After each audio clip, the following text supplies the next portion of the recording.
Steve, what are you doing? Fixing. What are you laughing at? You. Behind the scenes is on our Patreon side. We're going to do these behind the scenes things. What are you doing today? What are you working on? I'm super. Hey, you know what? I don't want to interrupt you. I'm super hyper. Hyper. Yeah, pretty stoked. Don't know why. RC45. RC45. Hey, remind me what you just said a minute ago. What was that? Was that a record RC45 number? It was a record. I'm guessing that probably is about the highest I've ever seen. What? Number one, you. Yeah, no, not me. Just a big dream come true for me.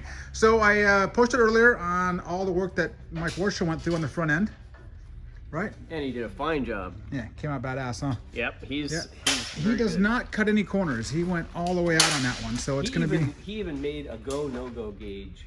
Yeah, he So told me he about can that. make it absolutely perfect and test fit. You know, it probably took him 20, 30 minutes just to make that. Yeah, he did it as a really big favor, and I had insisted on giving him something. So, Ollie, what are you working on? You got the tires going on this one? Yeah, I need some cobweb to get it running.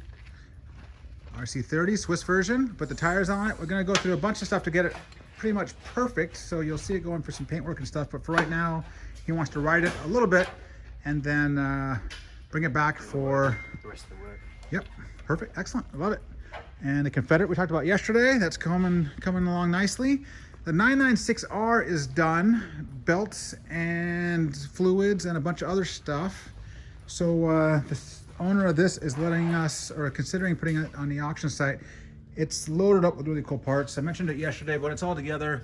You know, you can see the Brembos and the beautiful fork legs, massive radiators, and literally, I don't know, one of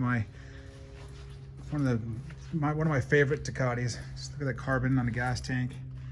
We've done some work on it too. We touched up a couple of little nicks and scratches, so now it looks a lot better.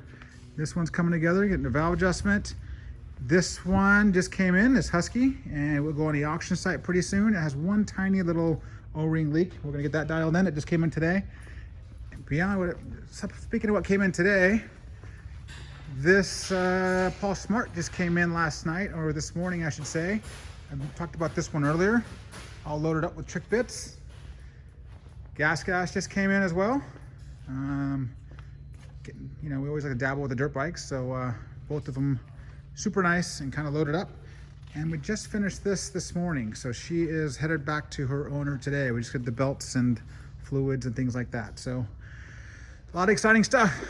Let's get back to emails.